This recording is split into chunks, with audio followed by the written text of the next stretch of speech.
Well, it's Monday, April 11, 2022. I'm Andy Johnson. Good morning to everyone.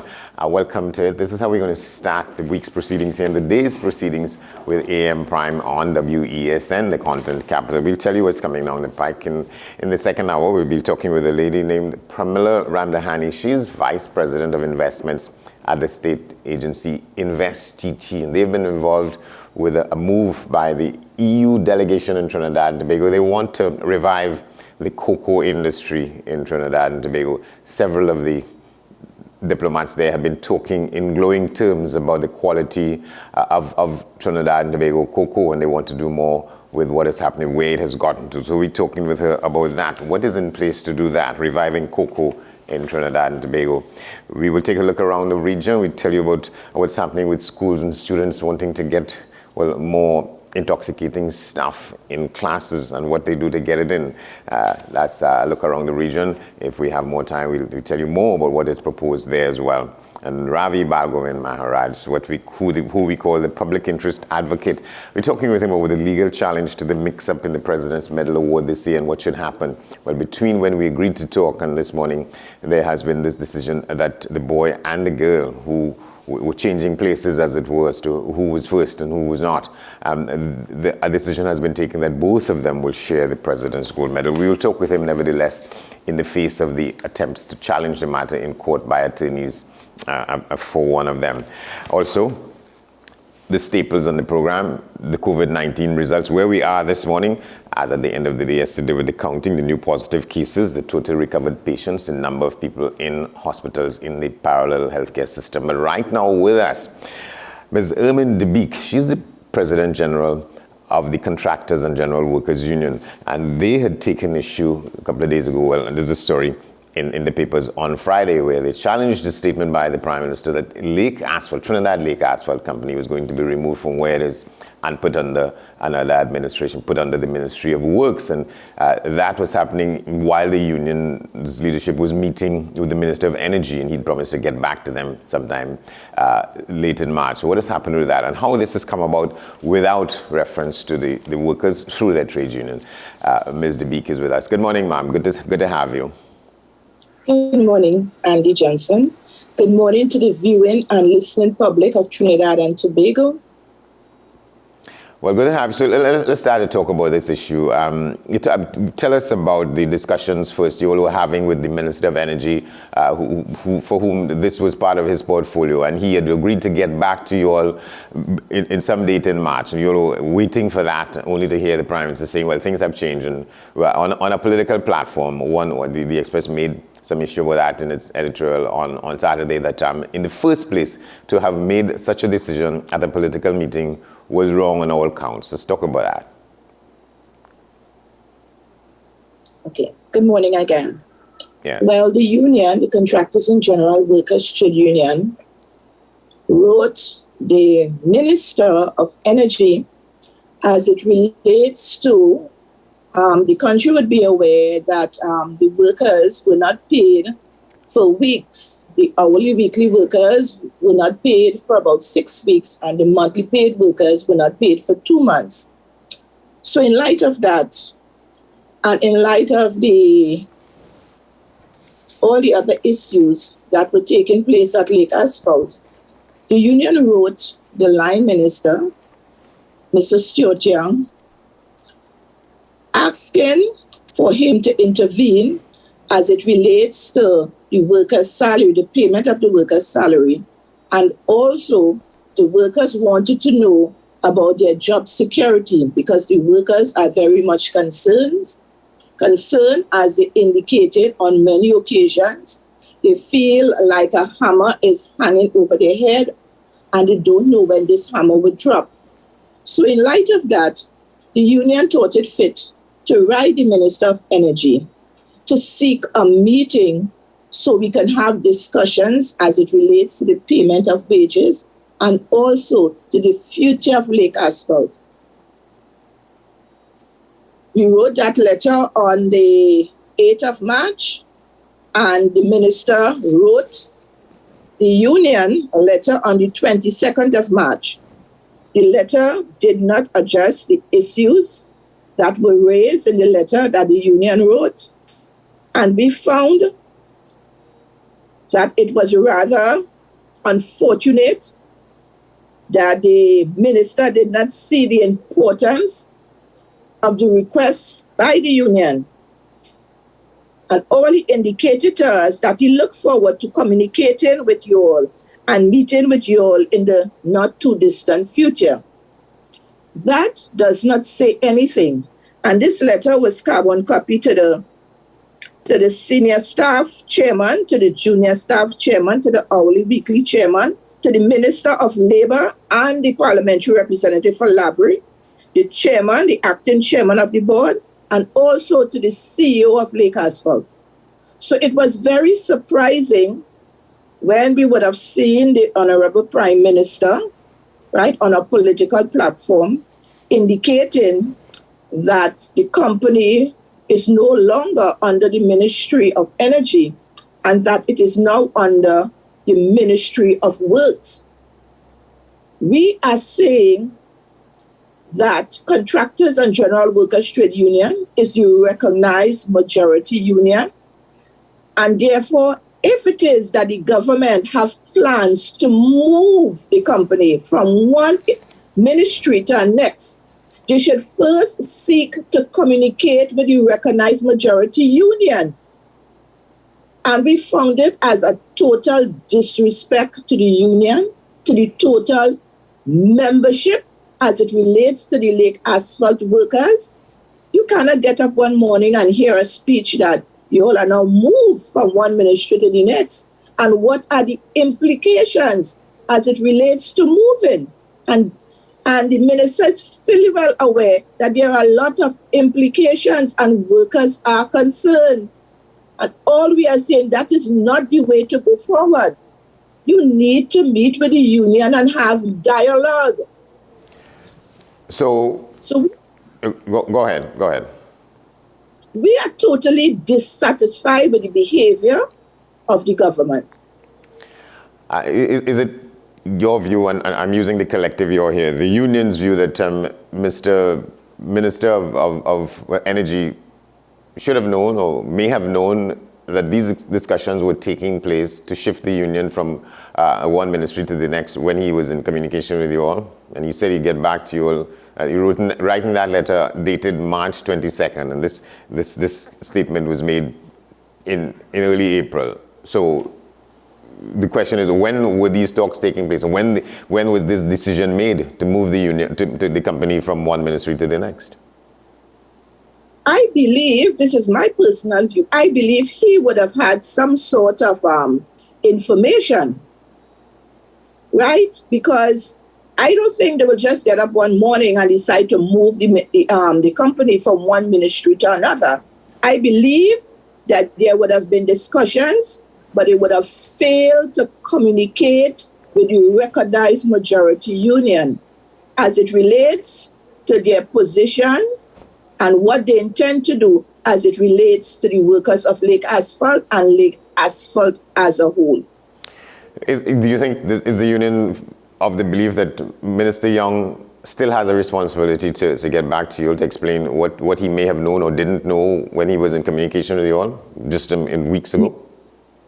Yes, Minister Young has a responsibility to the workers of Lake Asphalt, because presently we do not have any documentation indicating that Lake Asphalt is now under the Ministry of Works. What we know is that Lake Asphalt is under the Ministry of Energy, and Minister Stuart Young has a responsibility to communicate with the recognized majority union. And so how many workers are there? And what's the level of representation by the union there? Okay.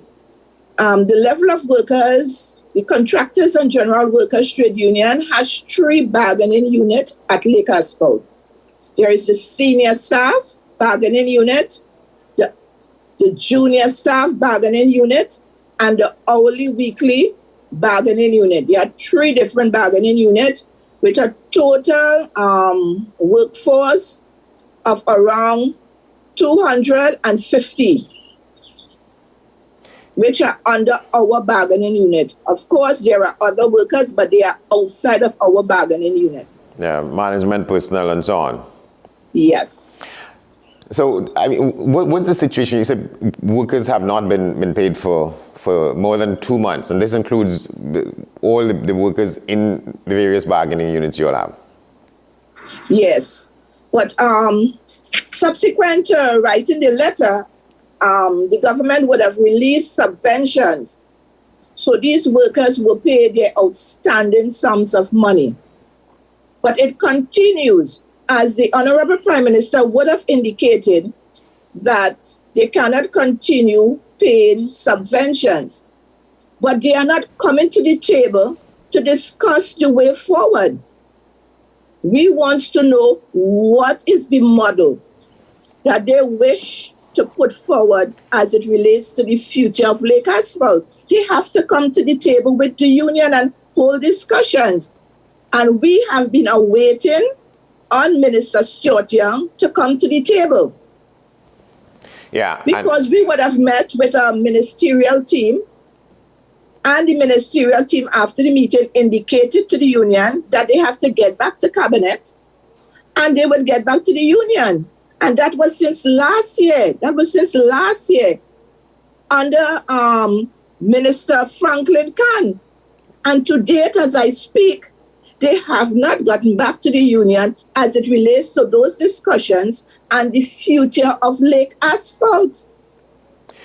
Yeah, this is what the Prime Minister is saying here, as reported in the paper.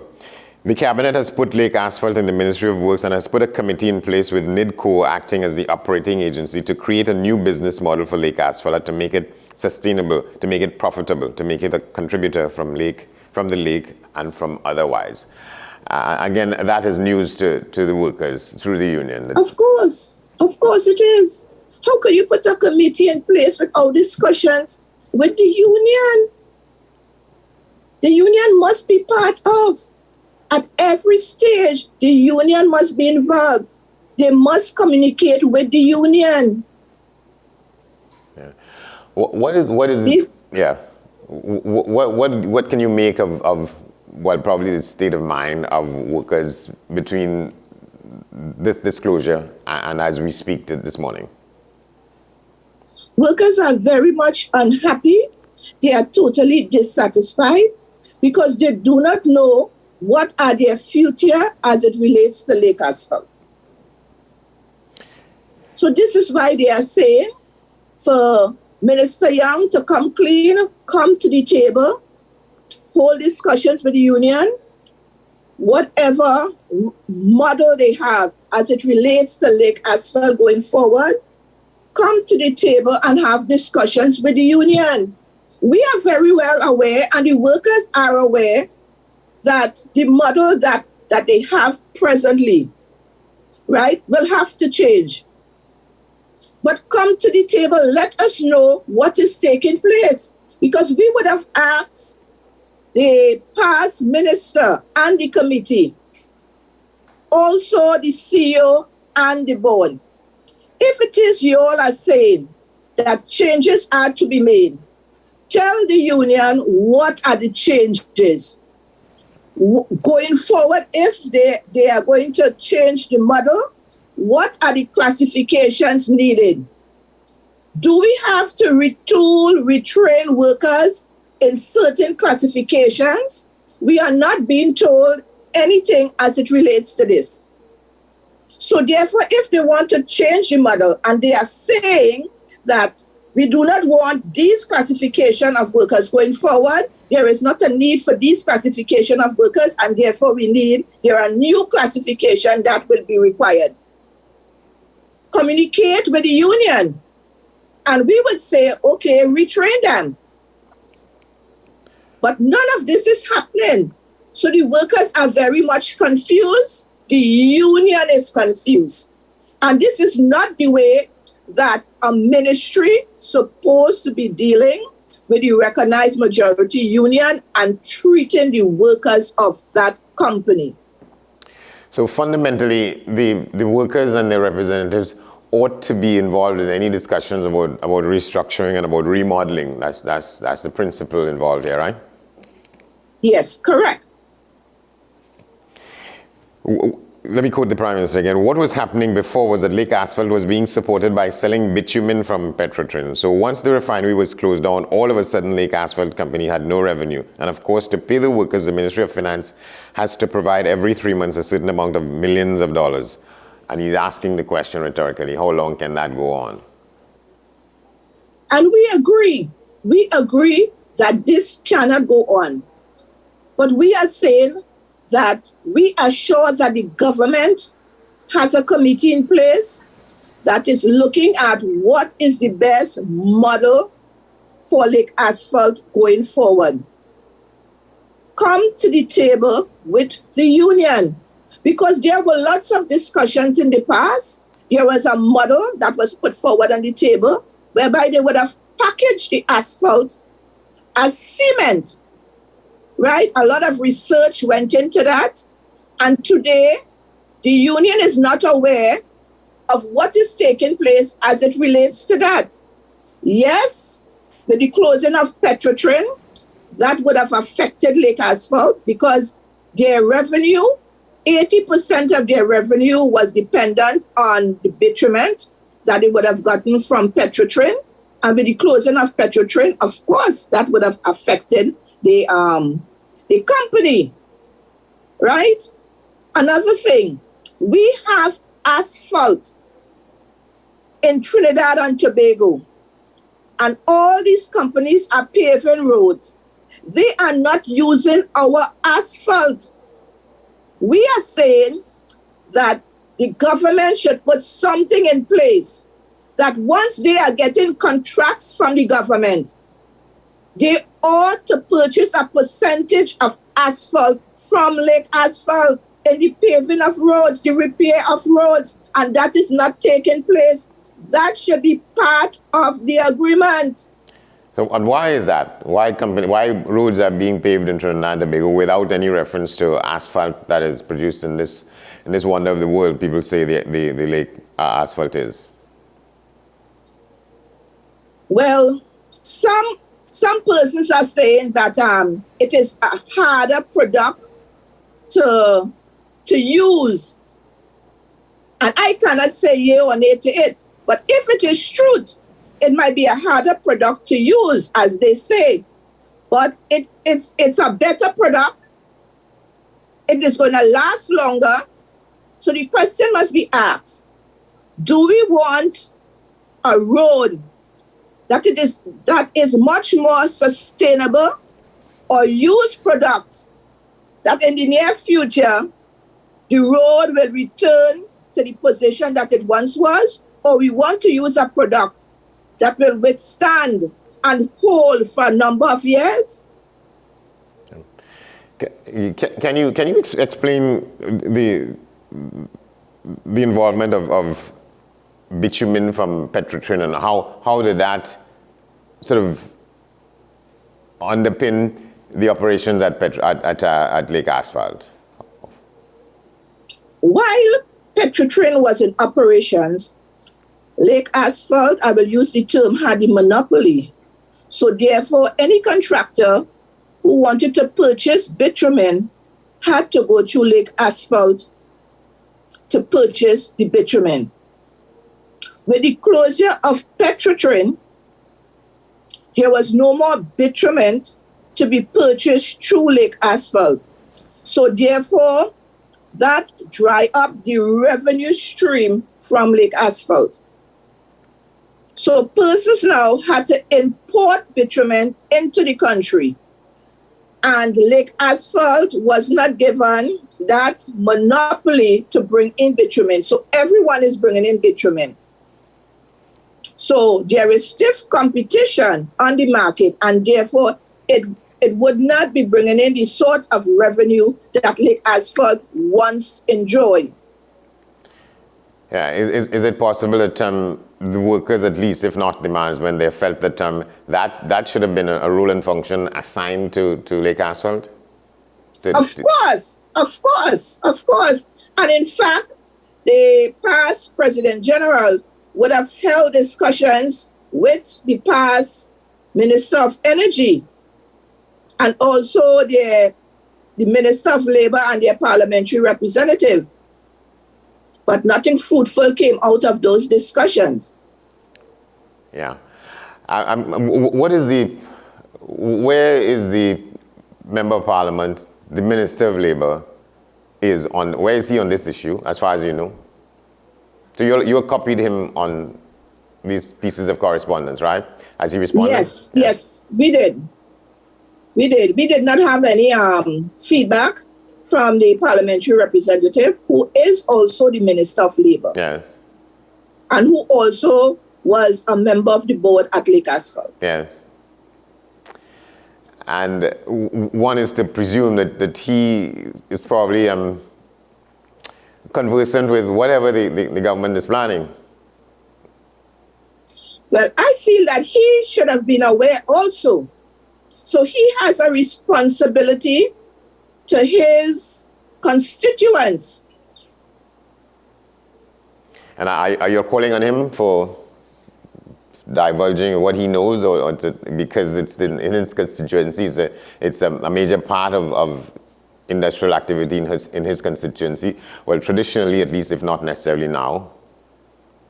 Yes, we are calling on the Minister of Labour, the parliamentary representative, Mr. Quashie, to come clean with his constituents, to come clean with the workers of Lake Asphalt, as it relates to their job security, as it relates to the future of Lake Asphalt. Lake Asphalt is the breadbasket for the constituents of Labrie. Yeah. So they need to know what is taking place. They might not be working at Lake Asphalt, but because of the workers of Lake Asphalt, they will be the purchasing power within the area of Lake Asphalt. So even the small businessman who depend on these workers to purchase from them would be affected. Yeah. So this decision has a ripple effect in a lot of senses. Exactly, it do. All right, Ms. DeBeek, we're going to have to leave it there, but thank you very much. You're welcome, and thank you very much for having me. It's our pleasure. Urban DeBeek, the President General of the Contractors and General Workers Trade Union, with the situation sort of bubbling up even up above the pot here, the matter of the future of Trinidad Lake Asphalt. We will take a break. We share with you the numbers when we come back, the Newsday question on the poll, and we go forward with that and more. Stay with us.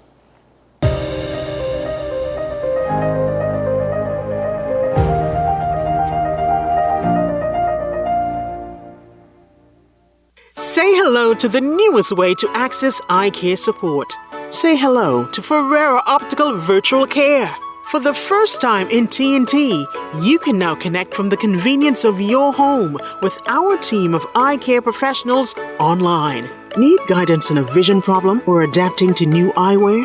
Book a virtual visit via FerreraOptical.com using our smart scheduler, and we'll take care of the rest. Ferrera Optical Virtual Care, connecting with you wherever you are. Change your fate. Start to win at life with $20,000 every month. Win $20,000 every month for 20 years with NLCB's newest game, Win for Life.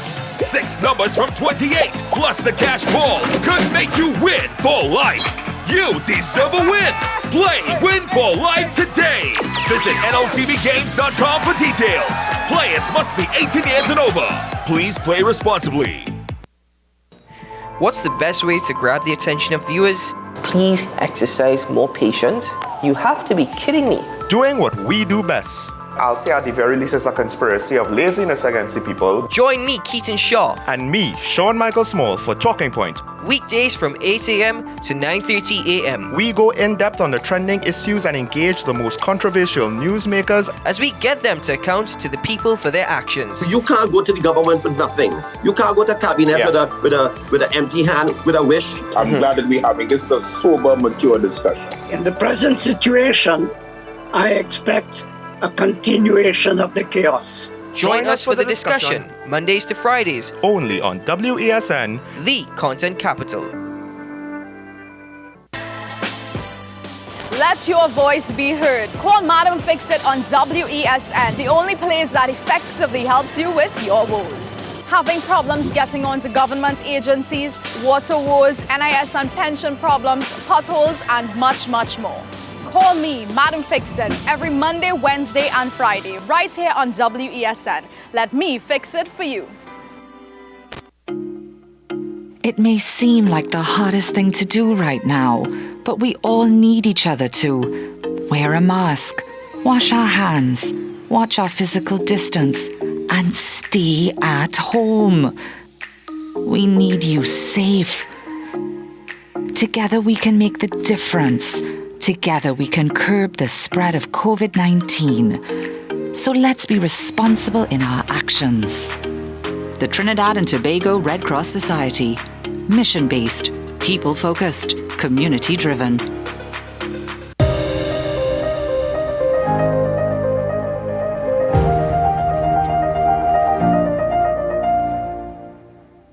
Welcome back. Up ahead on the program, Ravi Balgovind Maharaj, whom we call the public interest advocate. We ask him for his perspective on what has been transpiring with the threats here now by the parents of both these children, Amira Bikku and Aaron Subero, with that mix-up regarding the award of the President's Medal for high school students who did as well as they did.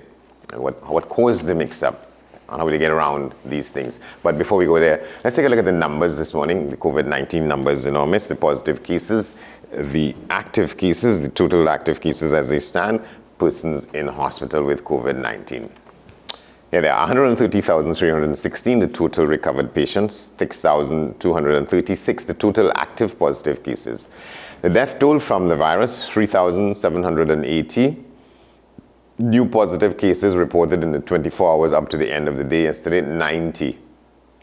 140,332, the total positive cases reported since we began the counting on March 12, 2020, and 147 persons in hospital in what is called a parallel healthcare system. So that's the latest regarding COVID-19, the clinical update as at the end of the day yesterday, April 10th. All right, so we switch now to our discussion with Ravi Balgovind Maharaj. Good morning, good to see you. Hi, good morning, Andy. Thanks for having me again. Good morning to all your viewers. All right, between when we agreed to have this discussion and as we are speaking now, there have been some late developments. The decision that of the Ministry of Education that both these students will be awarded President's Gold Medal, Amira Bikku and Aaron Subero. What is your view on this as a solution to the issue? Well, you said that, that there was a late solution over the weekend, but I think this entire story is a matter of late solutions, late action by the ministry. Because really and truly, remember, these awards that are being handed down now are for SEA winners who would have graduated from primary school in 2020, 2 years ago. 2 years ago. And obviously, because of the lockdown and the COVID situation, they weren't able to have the ceremony and have the awards given to them in person. But the thing about it is that, and what's interesting, is that the ministry were aware, the ministry officials were aware that this young man, Aaron Subero, would have asked for a supplemental assessment of his grades, and he would have gotten an increase in English language arts writing. And this placed him at the top of the listing, of the standings for that year, right? So I think the fact that it took a year and a half, 2 years after the grades were handed down for the ministry to advise anyone and to advise the public, and especially to advise the previously announced winner, Amira Bikku, of this change, I think is a very serious lapse on their part. I think it's damaging to the ministry as a whole. And really and truly, it puts into disrepute the president as well and the president's award, because we're asking now, how are these awards actually supposed to be allocated? Who should it go to? Should it go to the preliminary winner? Should it go to the person who revises the score? And I think really and truly, when you think about the situation as a whole, the fact that one person revises their score And something that hasn't been mentioned as yet. In a release put out by the Ministry of Education in 2020, when the results were first announced, according to this release, what they said was girls had captured all first 6 positions at the top of the country. And the highest graded male student was placed 7th, right? And I can only assume, because they didn't list his name, I can only assume that is Aaron Subaru. Maybe it is, maybe it isn't. But let's give him the benefit of the doubt. And let's say he was the student placed 7th in the overall standings. But it would stand to reason that it would have been him as the top performing male if he now emerges as the top performer overall, even if you put both of them together. Right, go ahead. Right, but here's the thing though, is that the revision in the scores for him that were announced is that in the English language arts writing section, he was graded 18 out of 20 originally, and then after the revision, he was given full marks, 20 out of 20. So that is a 2-grade increase in his score. And when you look at the way that CXC comes at the accumulative grade for the entire exam, the English language arts writing portion of it only makes up 40% of the total English score, right? So considering that it's just 2 marks, I'm questioning how is it that 2 marks can get you from 7th place and you jump over 6 people and become the top student in the country because of that. Because, it's a very slim margin to jump over 6%. And I think a larger issue than that is that if it is a matter of the top 10 students are now in contention for the top place, right? If there can be a revision where a 7th place student can do a revision and be placed number 1, I think all 10 students, all students in the top 10 positions are really in contention for it based on a revision. So if it is that you're going to look at the revisions and then decide who's going to get the President's Medal out of that, then really and truly what CXC ought to do, or what the government ought to do, is revise all scores. Go back to CXC and say, look, let's look at all 10.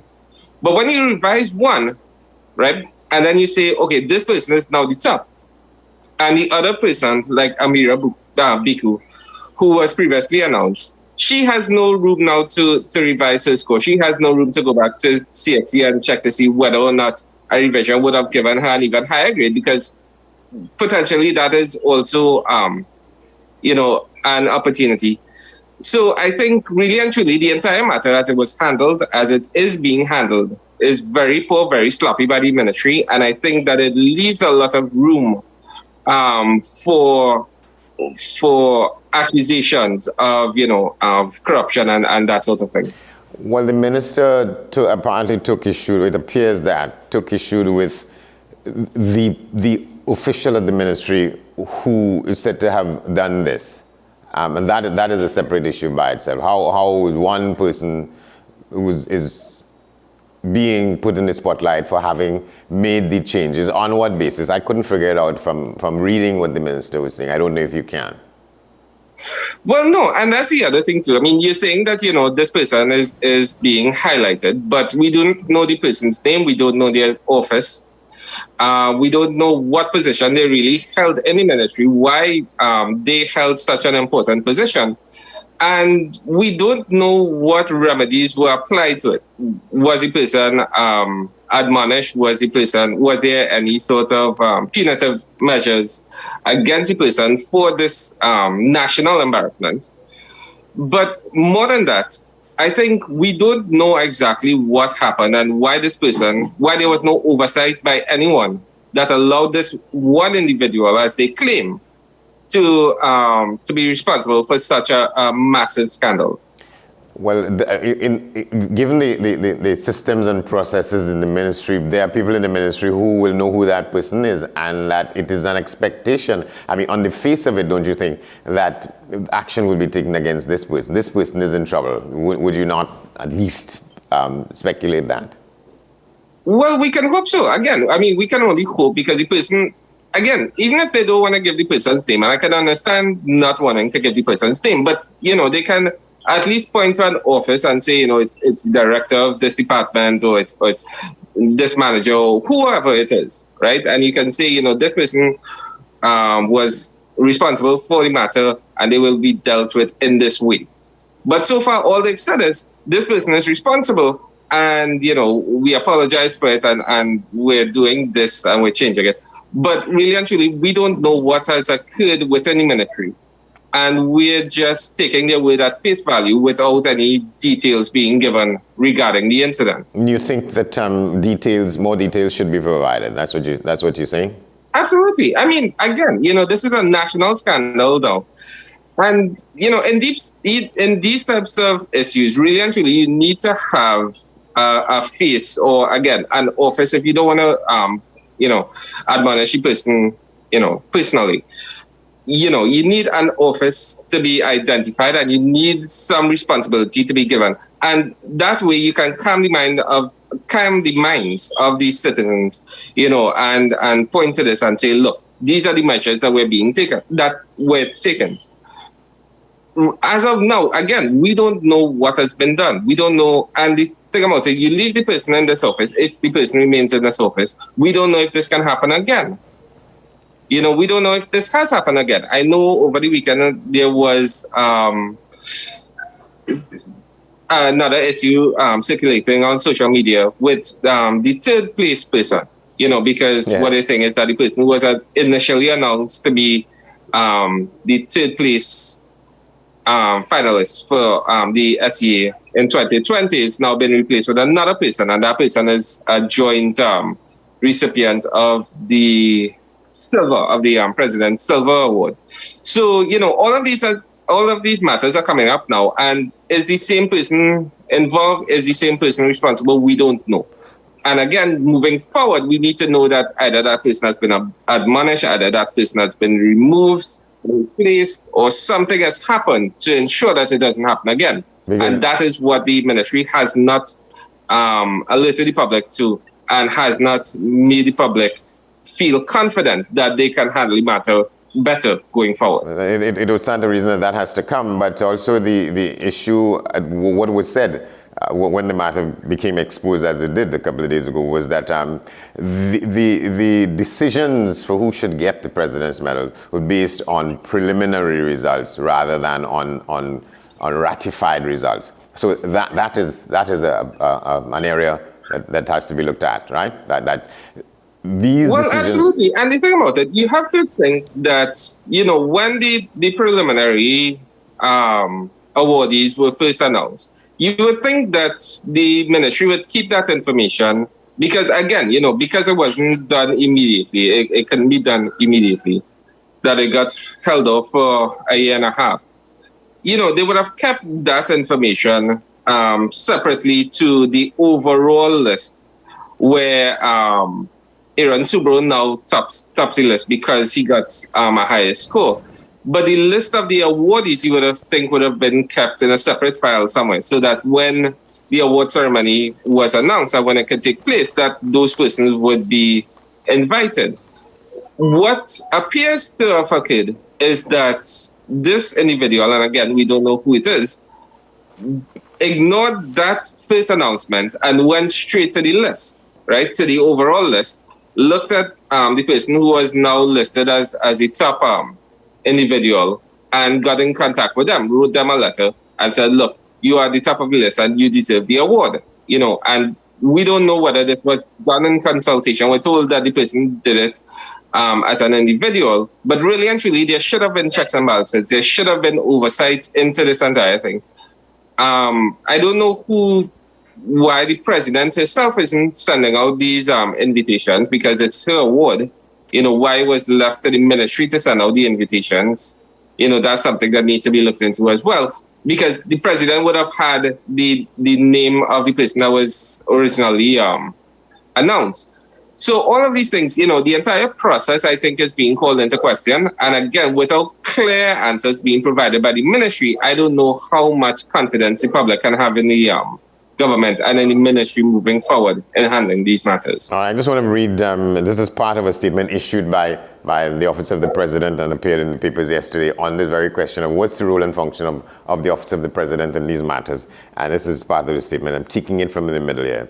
In Trinidad and Tobago, there are several award ceremonies hosted by the President, example, the National Awards, the President's Medal Awards, in which she confers the awards to recipients. In no instance and at no time is the Office of the President involved in the nomination and or selection of the persons who eventually receive these awards. The Office of the President simply receives the names of the persons to be awarded from the relevant authority, issues invitations to a presentation ceremony hosted by the President at which she confers the awards. The Office of the President has no knowledge of the persons who are selected unless and until we are provided with their names by the deliberating body. It goes on to say the ceremonies are held usually annually, but there was this lacuna because of COVID-19. So, but you're making a separate point from that, that the President should get involved in getting the names and putting them out there.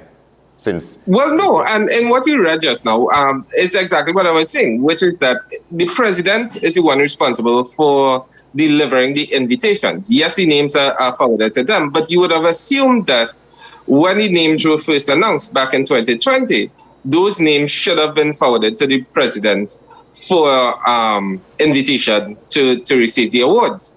So the question is, how can a year and a half later, and I understand that the awards were postponed, but how can a year and a half later the ministry now be inviting persons to this award when the president should have already been aware of the award winners, who was getting the award, and should have been responsible for delivering the invitations to those persons? All right, so here's the meat of the matter really now. So that it started with the parents of one child, that was Aaron Subero, seeking to go to court for this and seek relief. And my question to you when we began, on the invitation to help us understand this here was, what would have been the reliefs they were seeking? But now it's complicated further because the latest news is that the parents of both these children have been threatening to go to court. So let's start with the Subero one. What would have been the reliefs his parents would be seeking in going to court on this matter? Well, actually, it was Amira Biku who first threatened legal action. Okay. And that was because initially what had happened, the ministry officials sent out these invitations. And the invitation that the family of Amira Biku received was that she would be awarded the President's Silver Medal. Yes. And they were confused by this. They went to the ministry for clarification. And what they were told is that within a year and a half, Aaron Subero would have asked for a revision of his scores, would have placed higher than her, and was then receiving the gold medal. Right, and the script was flipped, so that she moved from first to second. Yeah. Right, so she sought some legal relief. A letter was written to the ministry on behalf of her by Freedom Law Chambers, yes. Mr. Anand Ramlugan. Yes. Following which the ministry rescinded the letters and said, look, we are going to award these awards based on the preliminary results, as has been tradition. And therefore, she was moved back to the top of the list, and she was to be awarded the President's Gold Medal. Okay. It was at that time that the family of Aaron Subero then filed their own injunction into the matter and said, look, if he placed at the top, and it's through a revision in scores, but he now placed at the top of the list, he should be awarded the gold. So the minister has come out and has clarified that, and again, traditionally, the recipient of the President's Gold and Silver Awards have been based on the preliminary results, and they haven't really allowed revisions of these grades, of these scores, to influence how the president awards these medals. That said, I think, therefore, it's poor precedence by them now to do a joint award. And I understand why they're doing it. It's in the national sphere now, you know, a lot of people are aware of the situation and aware that Aaron Subaru would have gotten higher grades. But again, the fact that it's being done a year and a half doesn't allow Amira Biku the opportunity to revise her grades as well, to see if she may have placed higher. Or again, anyone in the top 10, I believe, because if a 2-point score can jump you from 7th in the line to the head of the line, I think anyone really in the top 10 has the opportunity to revise their scores and maybe place higher, maybe place in the top 2, and maybe get one of the 2 awards that are so coveted. All right, so the fact that both of them are going to get the same President's Medal Gold, where does that leave the challenges, the legal challenges? Well, I mean, there's no legal challenge being brought up at this time because, you know, I think both families are satisfied. But I think it opens the door now going forward for 2021 and moving forward. I think, you know, people are going to, even if you're in the top 10, you know, people are going to revise their scores now. They're going to go back and you know, now we're going to have a situation where if the preliminary person is dethroned by a revision, you know, the same thing is going to happen again and again and again moving forward. So that's why I said it's a very dangerous precedent to be setting at this point. And the thing about it, the really curious thing, and I understand because I've spoken with a lot of people over the weekend, and I understand that, you know, there are those parents and those students who are really competitive and who really want to prove, you know, that they are the best. And I understand all of that. But it was very curious to me still that someone, in the case of Aaron Subaru, who passed for his first choice, right, and he got through to Fatima, you know, he's in school already, that at that point, he would still ask for revision of his scores. You know, because usually when you hear someone challenge the scores that their children get, it's because, you know, they didn't pass for their first choice or they didn't pass for any of their choices, you know, and they're trying to get through to a better school. But do you think it's the student who does that, or the parents? It's the parent. Well, the parent, you know, goes to TRC and files a claim for revision of his scores. So I think, really and truly, you know, and I'm not trying to make any claims against the person, but it was just suspicious to me that having passed for his first choice, that they still looked into revising the scores to filing the appeal to the CXC board, you know, to revise the scores. All right. And then it gets them from 7th to 1st again. All right, so we're not out of the woods yet because I want to let's have a different discussion another time about the Minister of Education saying that left to her, she will scrap the whole thing and do things differently. But we leave that for another time. Ravi Bhagwan-Marach, thank you very much. Okay, sure. And thanks for having me again. All right, certainly. It's always a pleasure.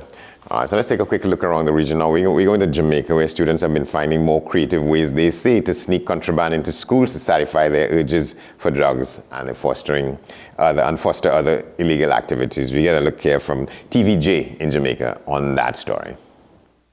Pill parties and the consumption of edibles, new trends which the police say are causing mayhem in schools, especially in St. Catherine. Kelisha Williams has that story. First, there were guard rings and school fights. Now, students have taken up a new trend of popping pills. They're having pill parties. Pill parties. Back in the day, here about ecstasy. Ecstasy was a party drug. It make you feel nice and you do your thing. Now, this Molly thing has surfaced. It is not an over-the-counter, I'm told. I'm told that it is under the counter. So there's the underworld that is pushing this. It's especially a challenge in St. Catherine South. Detective Corporal Damian Hammond is the Safe School Coordinator for the division. When they got to the pill party, a 14-year-old went and he started to gyrate on the ground and do some stuff. Didn't know himself that would rush him to the hospital. And so this is creeping in. The parties involve students from the same schools who are also getting creative in how they conceal contraband. They are not just camping ball and drops and cakes and cookies. they are laced with ganja. So ganja is the binding agent in these products. And you have what is called now alcohol gummies. So the gummies are laced with alcohol, soaked, infused. An adult told me that when they smell the thing, it was as potent as just drinking it from the bottle. Now, there's a warning for school administrators to be on the alert. We need to have this overarching approach to discipline, where the children know that not only the dean of discipline is serious about discipline, but the class teachers too, the guidance counselors, and even the groundsman is serious about discipline. Over the next few months, the police will be rolling out several safety initiatives in schools. Kalisha Williams, TVJ News.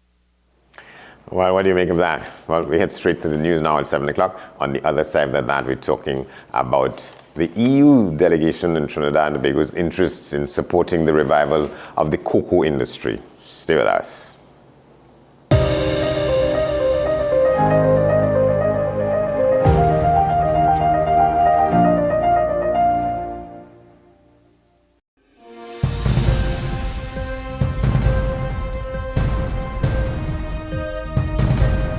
Seven is out. All day is in. WESN News on the hour.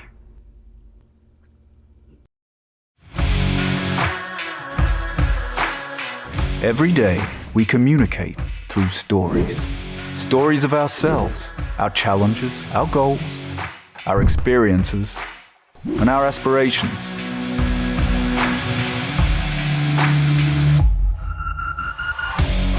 Storytelling is an art that we have mastered. WESN Film Studios comprises a collaborative team of experts with extensive industry experience locally, regionally, and internationally.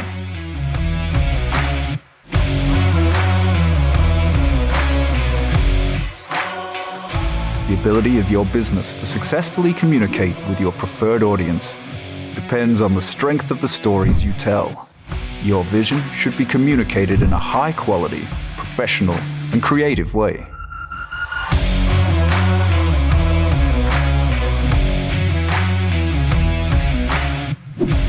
From concept to post-production, advertising to film, multi-camera productions, live events, streaming, and virtual conferencing, we are WESN Film Studio.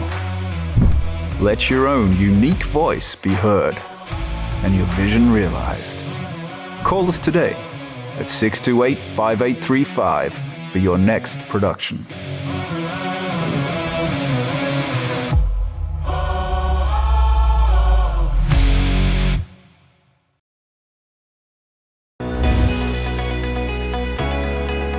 In this season, we talk more about health, wellness, and everything in between. I am so excited to share with you everything about health and wellness so that you can design the life that you've always dreamed of. Join me here on What's Up Doc. What's Up Doc?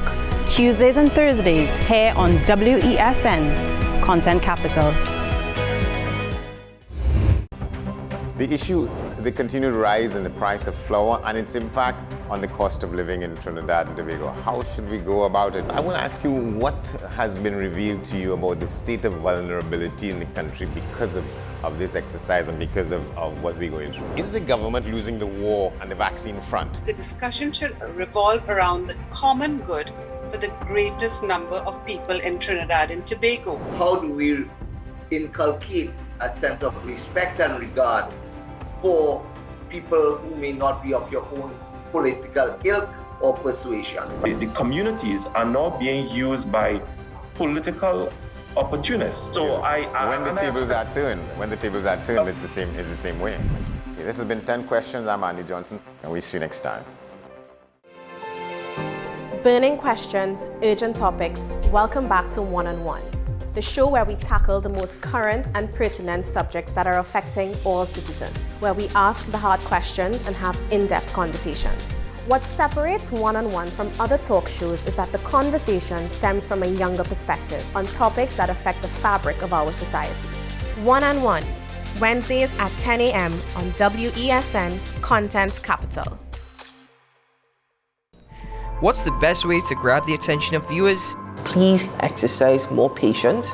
You have to be kidding me. Doing what we do best. I'll say at the very least it's a conspiracy of laziness against the people. Join me, Keaton Shaw. And me, Sean Michael Small, for Talking Point. Weekdays from 8 a.m. to 9:30 a.m. We go in depth on the trending issues and engage the most controversial newsmakers as we get them to account to the people for their actions. You can't go to the government with nothing.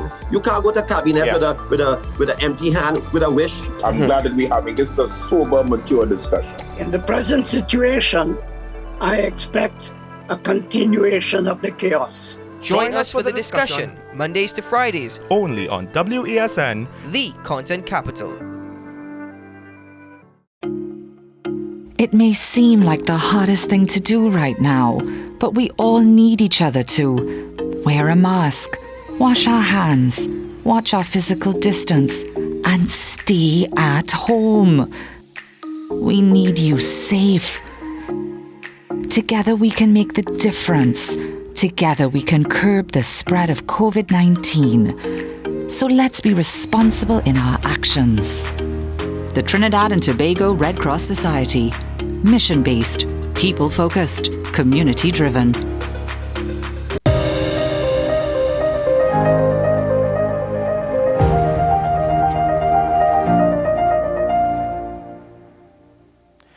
Welcome back to the program. It's Pramila Ramdani. She's the Vice President of Investments at the state organization called InvestTT. And they've been in discussions with people at the EU delegation in Trinidad and Tobago, where there is this high level of expectation and excitement about going ahead with attempts to revive the cocoa industry in Trinidad and Tobago. I've spoken with a couple of the diplomats there, and they think that we're sitting down on a gold mine as to what cocoa used to be, the value it had for Trinidad and Tobago. Why has it gotten to the point where it needs revision or revival? And they have been attempting to do it. And so there were these discussions with people at InvestTT. Ms. Ramdani is talking with us about that this morning. Good morning. Good to have you. Good morning, Andy. Great to have you, and good morning to Trinidad and Tobago. All right, well, let's get a good sense of your own portfolio. Vice President for Investments. Let's talk a little bit about that. I mean, what you do there on a day-to-day basis. Sure. I'm, as you mentioned, I'm the Vice President for Investments at InvestTT. InvestTT is the investment promotion agency for the government of Trinidad and Tobago. So at InvestTT, we support investors. Specifically, my role at InvestTT is to also attract foreign investors and promote investment opportunities to foreign investors. So that's basically, in a nutshell, what my role is at InvestTT, attracting foreign investors, promoting Trinidad and Tobago, the investment opportunities abroad, and also facilitating investors should they wish to come into Trinidad and Tobago. How tough an assignment is it? It is a tough assignment, but it's also lots of opportunities in that space by promoting some of the niche opportunities in Trinidad and Tobago. Certainly, it's a big challenge. However, with the right strategy on board, we're able to make deep penetration across the world, including working with our foreign diplomats and different marketing channels. Yeah. All right. So let's come to this issue now. Talk about how did your agency get involved in this plan?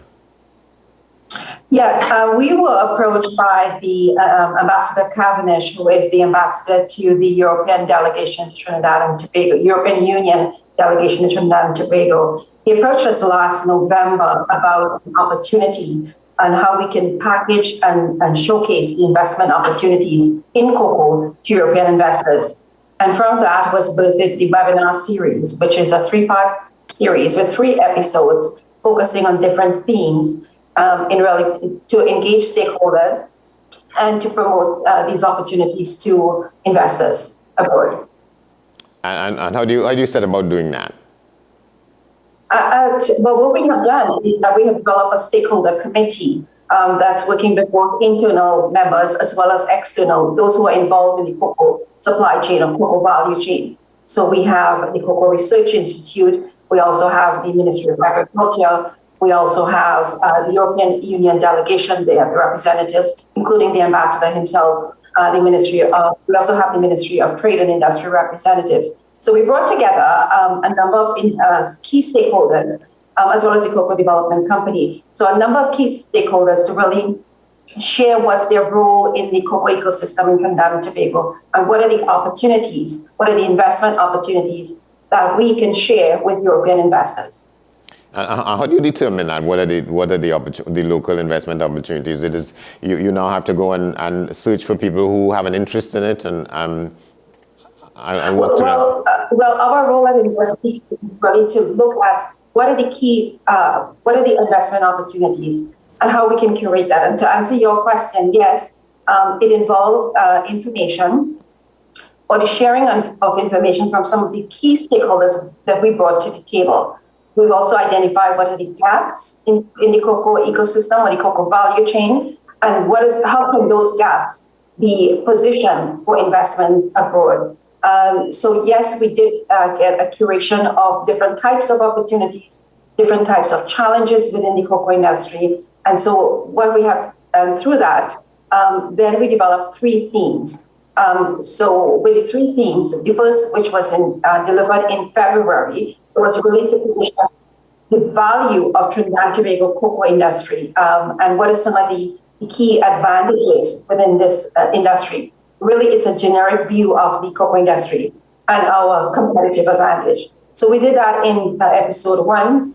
We had just about over 400 registrants, 400 attendees, over 600 registrants. Our second theme, or second episode, will be on April 20th, and that will be focused on the theme of that particular webinar will be focused on positioning Trinidad and Tobago as an international center for cocoa excellence and innovation. And in our third episode, again, building on the community intelligence we learned during our fact-finding session with the stakeholders, the third session will be on really matchmaking opportunities. How can we now matchmake the investors in Europe or those who are joining us even locally with the opportunities in the cocoa industry? So that's sort of a 3-stage project. When you've given what you're working with now and given what you know as to how this thing operates, when do you think we will get to stage 3? Stage 3, we have planned that for June. You mean 2 months from now? 2 months from now. Yeah, and that's practical. It's not ambitious, and that's just sort of my ignorance about what's involved here. If I say that sounds ambitious. You're absolutely right. Looking at it from that perspective, it would appear as though it's quite ambitious, but we already have about 4 or 5 in fact projects that have come to us indicating that they would like to pitch at the June event.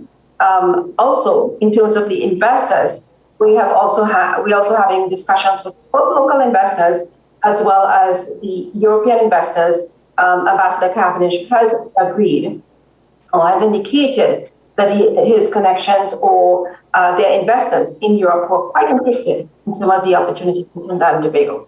And I do want to define investment here. It could mean a number of different things: joint venture opportunities, B2B marketing opportunities, as well as financing, different types of financing instruments.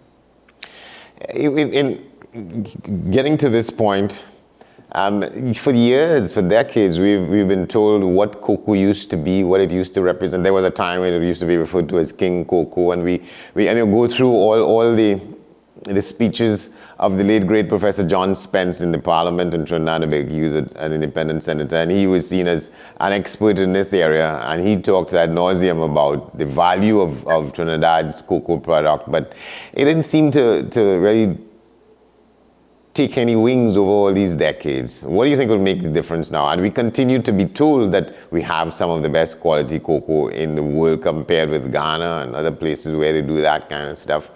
Why is it allowed to lie fallow all these years? Yeah, absolutely. There's been a lot of research in this area on the potential of the cocoa industry in Trinidad and Tobago. and also reviving it to what it was. Remember, we were the third largest supplier of cocoa, and now our beans are minimal. So that's the opportunity here. I think the opportunity is how do we increase yield? How do we identify the gaps at this stage? And how do we position that in front of investors? I do want to add, though, yes, there's been a lot of planning, a lot of research, but it also requires a champion behind the industry to take it forward. And that champion could either be a local champion or it could be a foreign champion. We do have a great interest in the European Union in terms of reviving the cocoa industry and also creating markets in Europe. And we do have to remember as well, Europe at this time is one of the largest consumer of chocolate around the world. And they are looking for premium fine chocolate, fine cocoa. And Trinidad and Tobago is one of those largest, one of the most niche market for Trinitaria cocoa or fine flavored cocoa. So given that opportunity that we have now, we have the European Union, they're quite interested in looking at what are the opportunities here. We also have local stakeholders who are quite interested in also reviving this. We do have a number of pockets around the ecosystem. I do agree that we do need an ecosystem approach to really revive the sector, given the fact as well, we also have climate change to also take into consideration. We also have to market the products. We also have technical capacity building to help the smaller farmers. We also need new financing instruments. So there are a number of areas that require the revival of the cocoa industry, and it's not dependent on one person at all. We need to bring together the full ecosystem together and to look at what are the key advantages or the key areas that they can contribute to making this to where it should be. So for instance, we have, I think that to revive this entire industry, certainly we need a champion, but to revive the entire industry require almost like a CAP approach. And CAP for me is an acronym that symbolizes the community of entrepreneurs, the community of stakeholders, A as in academia. What is the role of academia in terms of research and development? Private sector, as well as public sector. So you do require that approach to revive the sector. And it has to be a collaborative approach going forward. And we are seeing that. We're seeing the interest in cocoa at this time. But again, it's in pockets. And who brings it together and really help to position it to the next stage? And what is the EU bringing to the table in this initiative? Certainly, the EU has provided us with stakeholders in Europe. That's the chocolate associations in Europe. They have also provided us with potential investors who might be interested in this area as well. And Ambassador Cavendish and his team are doing a great job in terms of really connecting us with the local, the various ambassadors within the European Union in terms of taking this within their jurisdiction and sharing it with local associations, chocolatiers across Europe. So I think that is a really big advantage going forward in terms of once you have the markets, once you have the interest, then there are a number of types of interest. There are B2B interests, those who are interested in working together with chocolatiers in Trinidad. There are those who are interested in perhaps land acreage to work with local farmers or to grow the crops. There are those who are interested in simply investing, those who might be interested in joint venture opportunities. So I think that is a key area going forward, and that is our role at InvestTT. How do we create those opportunities in terms of understanding the needs of investors and match and providing those package investment opportunities, and in this case, cocoa.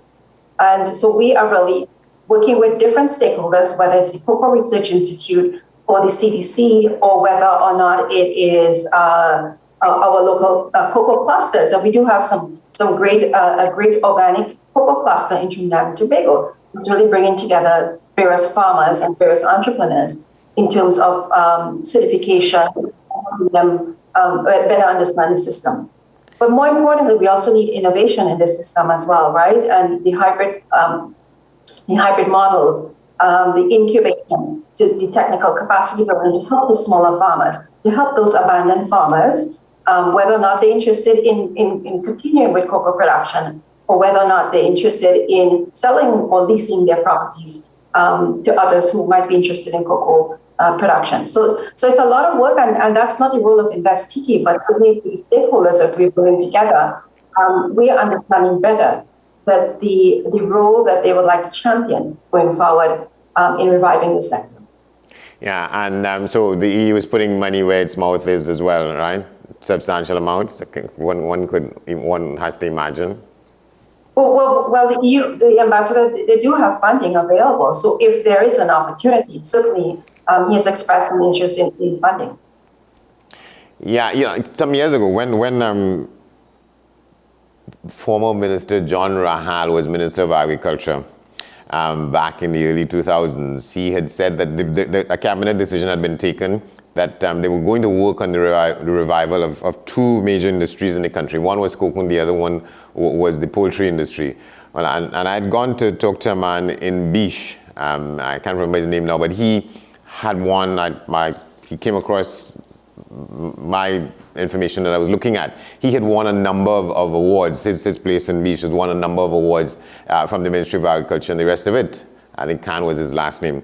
And I spent a half day talking with him, and he was convinced that it wasn't going to happen, because he said that the times have changed and the culture has changed such that the people who could best work on a cocoa plantation, they're not going to come back there because of alternatives for jobs and so on. But one of the things he said is that when you revive a cocoa estate, you're reviving agriculture generally, because when you plant cocoa plants, you have to plant other things for a number of other reasons, and you can have whole gardens of other kinds of fruits and vegetables and provisions, and he says that's one of the advantages of cocoa cultivation, but that he felt that to get people to work cocoa estates in this country was not going to be easy, and well, not much came of that. So what's the sense of excitement about this now?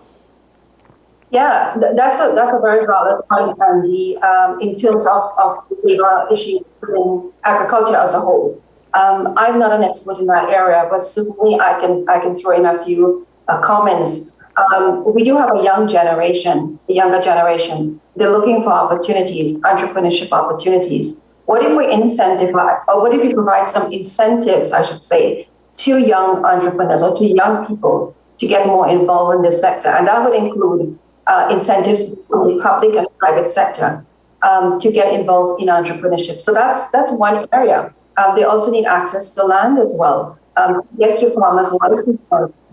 You would need to have access to land, whether it's lease land or ownership of land. So I think that's one area that we haven't explored fully in terms of integrating our young people, integrating our women into entrepreneurship, into cocoa entrepreneurship. At our episode 2, I have to say that one of our panels, we will be hosting 3 women entrepreneurs who are trailblazers in the cocoa area, cocoa production. So that's something that I think we need to highlight much more and to also provide much more attention to. Certainly the Ministry of Agriculture, they do have some incentives around, as if you're a farmer, a young farmer, you get a certain amount. But I think the private sector as well need to come together and say, how can we support our young entrepreneurs? How can we create these incubation centers around cocoa incubation centers or cocoa training centers or entrepreneurial centers in different communities to really have the young people, give them a grant or a loan to work on these estates and to demonstrate as well the opportunities within the value chain. So they can perhaps join as a farmer, or they can join as a chocolatier. So along the value chain, there are a number of entrepreneurial opportunities, even in technology. How can our young people be involved in terms of changing the dynamics in the cocoa industry? And that's one area that we need to place a lot of focus on, and that would help us eventually with our labor, addressing the labor situation. We also have to think as well, I mean, if we're looking at labor, we're in new times as well. We have climate change. We also have other issues, deforestation, which is affecting cocoa. And as a result, you have habitat changes. So for instance, you have the parrots now infesting some of the cocoa plantations. That's because of deforestation. However, if you look at, so there are a number of areas that you need to look at in terms of addressing how do we revive the industry. We need to take into consideration tech innovation as well. And again, involve different sectors, including the young people. How do they create a technology to address some of the challenges within the cocoa fields or along the cocoa value chain? So different ways, and I think we need to have almost a design thinking session with some of the key stakeholders and followed by an implementation session that's backed by public and private funding, and certainly also including the academic community. So let me just ask this question out of the blue. So Machel Montano is sort of foray into that arena. That's kind of like a model for at least some of the prototypes you all want to be looking at? Absolutely.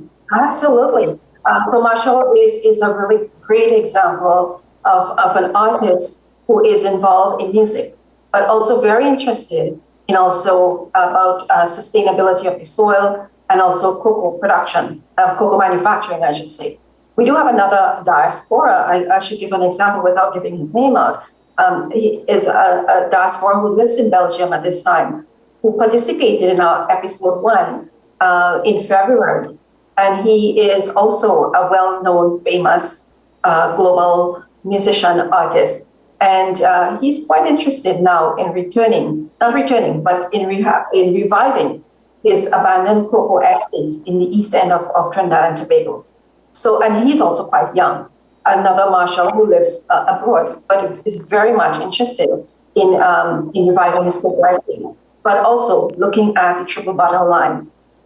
How can he also protect the environment? How can he also engage local people in creating jobs? And certainly there's a profit piece as well, so profit, planet, and people.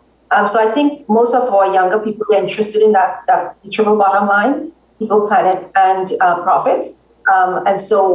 But we have to create the activities to stimulate and to activate their interest and passion in this area. All right, and to go back on the point you made about so there are some women, and they belong to this organization called the Network of Rural Women Producers. The three ladies you have sort of on the list at the moment. Do you want to work with them further? Yeah, I'm not sure of their membership in that area, but certainly we have pulled them from some of the great works they're doing, and they might be a member of the Network of Rural Producers. Women rural producers. So we do have one time. We have invited her based on her groundbreaking work in terms of not only cultivating but also manufacturing the Trinitario cocoa. We also bring Cocoa Bell onto it, and also we have brought the Ortonella estate. So those are three women entrepreneurs that I'm not going to give in anymore. I invite you to join in on our session on April 20th. So that you would be able to learn. And I'll also be facilitating that panel. As a woman entrepreneur myself, I'm really keen on seeing more women entrepreneurs, not in cocoa, but I'm really keen on seeing more women entrepreneurs in the cocoa industry or across the cocoa value chain. All right, Pramila Ramdani, Vice President for Investments at InvestTT, working with the EU delegation in Trinidad and Tobago for a long talked about revival of the cocoa industry in Trinidad and Tobago. Thank you very much. Thank you very much, Andy. It was a pleasure being here. Thank you. Thank you very much.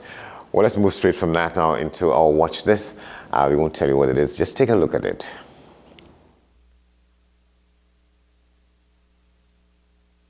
Four days after being so severely beaten, her autopsy revealed she died as a result of multiple blunt force injuries.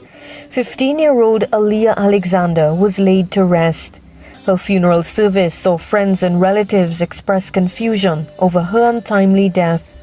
I give everything to have one phone call to heaven to ask you again what is really went on, what is going on. According to police reports, a close male relative reported beating the teen with a belt, after which she fell down a flight of stairs. Her mother told reporters she took the child to the relative to be disciplined, but never expected the outcome. Despite being rushed to hospital, the 15-year-old died, and the male relative remains in police custody with charges expected to be laid soon. One uncle who said he too was outraged when the news broke spoke of the love the relative had for Aaliyah and hoped people would forgive him. Right now, Satan is literally targeting young persons. And if you watch what's going on, not in the country, but in the world, it is worldwide. The Tuesday before Aaliyah died, a close friend to the family, his son drunk. That is the drunk in Tableland. What I am calling on for parents to realize is that you need to study more prayers and cover your kids. Because of what Satan is doing right now. I hope everybody can find forgiveness and you let this boy out. In the eulogy, one aunt spoke of the promise Aaliyah's life had, revealing the teen only Sunday completed her first book of poems entitled Aaliyah Whispers Loudly, a project she undertook during the pandemic. She read from one titled The Women in My Life. My protectors, my heroes, you never gave me zeros. Mentally and physically, you have been there for me.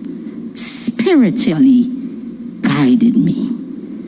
Always to my help before I burn and melt. You're sweet like honey. You're my mommy. Cindy Raghubantika Singh, TV6 News. This is a truly tragic situation. But that's our broadcast for this morning. We want to thank you for watching. We tell you can keep in touch with us here at AM Prime at WENCC or WESNCC on all our social media platforms. And you can send your emails to amprime@WESNCC. We have news at the top of the hour again to be followed by today's edition of Talking Point with Shah and Small. But for now, I'm Andy Johnson. Thanks for watching, and we'll see you tomorrow.